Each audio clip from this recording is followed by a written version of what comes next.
The hike to Kiholo Bay is very easy, and it's usually one of the first things I do when I come to the Big Island because I'm always welcomed by a lot of sea turtles.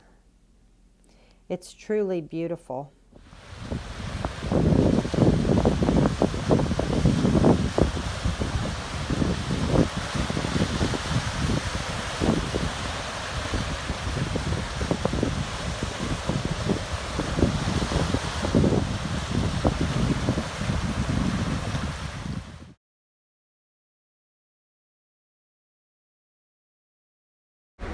It's really amazing the power of water and how beautiful it shapes things and what it does to things, wood or stone.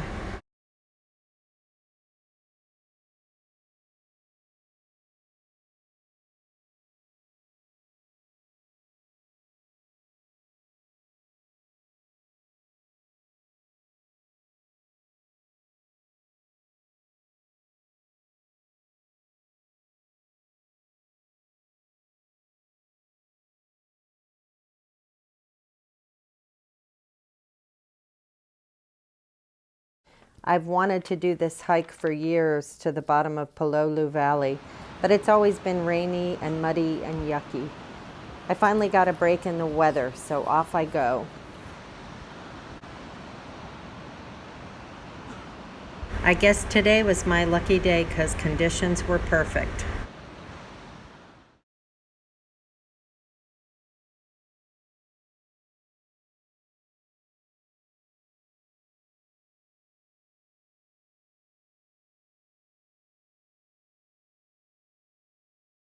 As I was hiking out, I passed a couple of Hawaiian kids that asked me if I'd like to burn with them. I said, "What the heck, I'm already going uphill, so I'm burning." They roared with laughter, and suddenly I smelled a faint whiff of reefer. Little comic relief on the trail.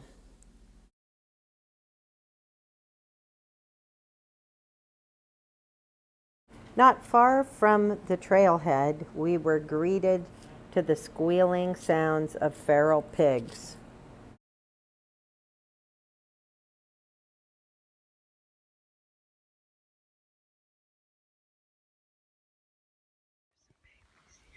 As we progressed further down the trail, we ran into quite a few feral goats.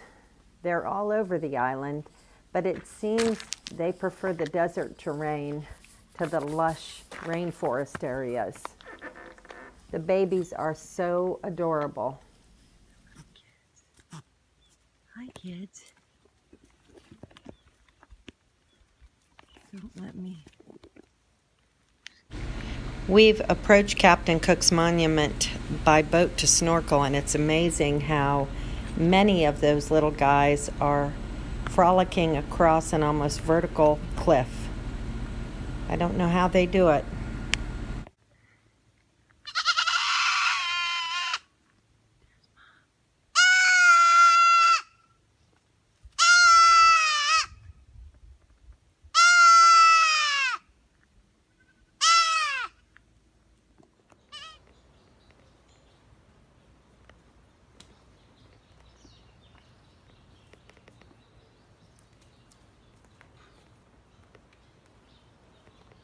We're just about at ground zero, Captain Cook's monument. Just a few more feet to go. Great hike, wasn't it, babe? Great hike. It's always coffee time, especially if it's Kona coffee.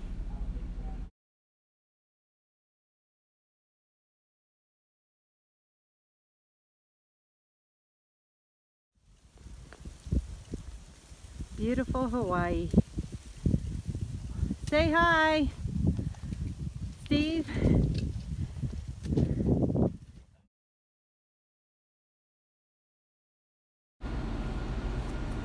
Steve and I left way before daylight to get down to Volcanoes National Park from the Kona area, and were greeted to a beautiful sunrise.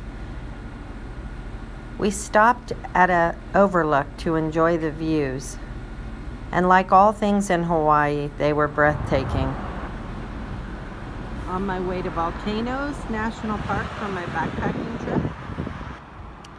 Steve is dropping me off, and it's just absolutely stunning. Sunrise.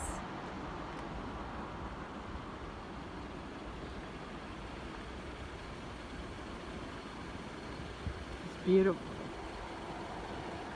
Beautiful here, the mist coming off the rocks. Just mesmerized. The backcountry permit office was closed when we got there, so we drove around and looked at some sites, and then finally had an early breakfast at the Lava Lodge before getting my permit and setting out.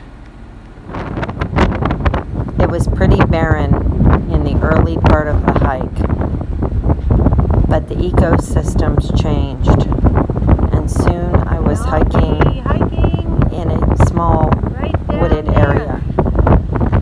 Staying right there. I emerged from the lava and wooded area to some breathtaking early views. I had a long way to go, although I must say the vistas deceived me because it looked pretty close from where I stood. Right from the beginning, the trail was marked by cairns. They were all unique and beautiful in their own way. I could have stopped and taken pictures of each one. There wasn't much signage on the trail, and I suppose, as exposed as the area is, they take a beating from the elements, just like my legs did from the tall, sharp grass.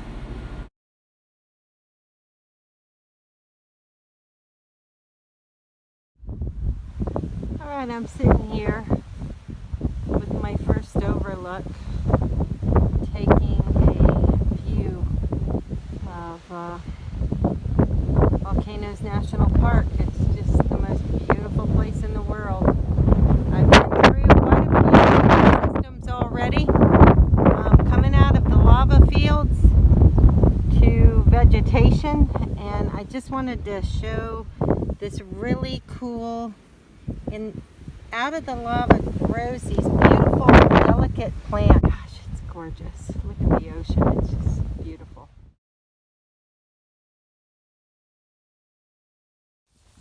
Wow. The trail changed just that quick. I'm in the grass, and it's about shoulder high.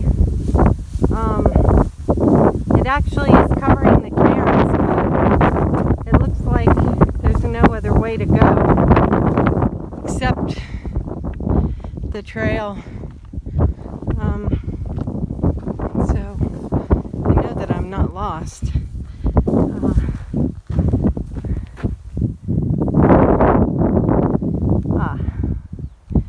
Way up at the nub of that, I see that cairn right under that green bluff.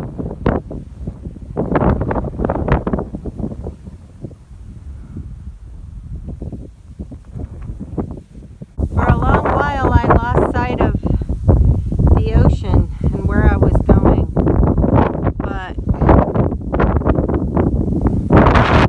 sight to behold. Coming up over this ridge, I'm almost down at my area where I'm going to camp. Oh, it's gorgeous. It is just gorgeous. You can see all the cairns leading the way. All right, as I enter Halape, there's a cute little forest and of baby trees, or young trees, I should say.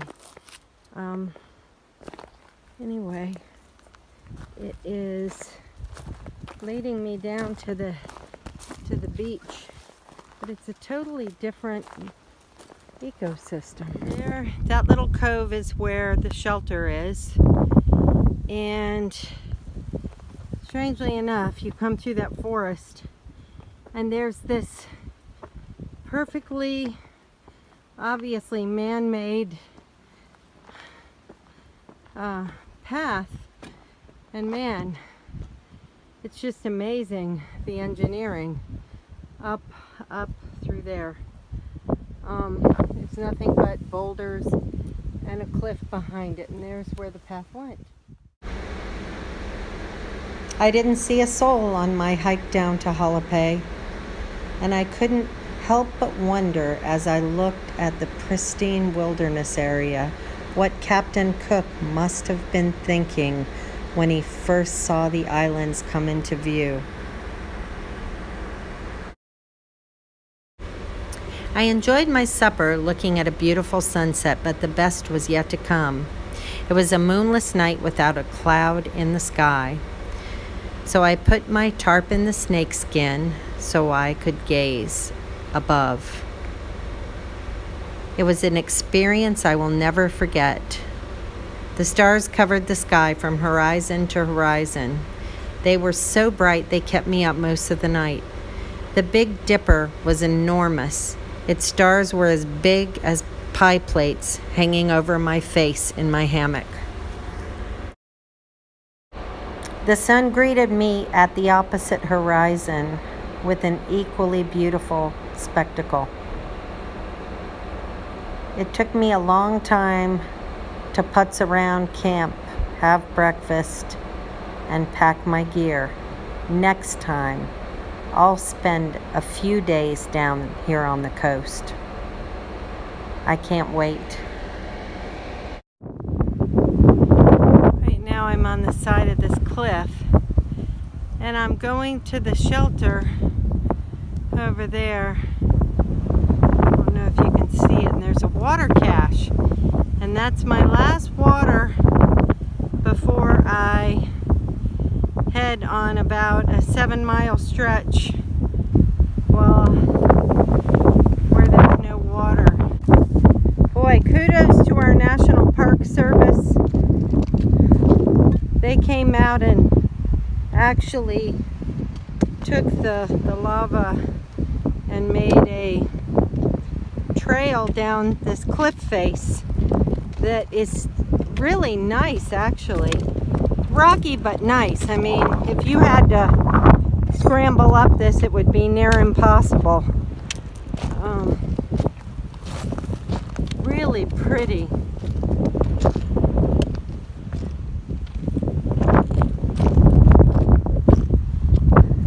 It's been so windy, but I gotta say, I've never seen anything like the stars I saw last night, and thanks be to God, I didn't have to have my tarp up, and I was able to sleep in the hammock under the stars, and it was just otherworldly. Looking at the Big Dipper in see it from home. It's rather small up in the night sky, but here everything is enormous. Just thousands and thousands of stars, and there was no moon last night, which made it better. So in many ways, this trip, God has just blessed me in many ways with these beautiful little sights that I wouldn't see otherwise, weather permitting. So anyway, it looks like I'm heading up that escarpment, and way back in the distance, which means it looks cloudy over there, so I might get a little reprieve from the sun. When I camel up, I'm going to try to drink a bottle of water before I hit the trail. Well, I'm almost at the end of my hike. There's where I've come from, in front of that big escarpment there, and all the way to where that lava starts, and all the way up here, switching back. It's been spectacular. Windy, but spectacular.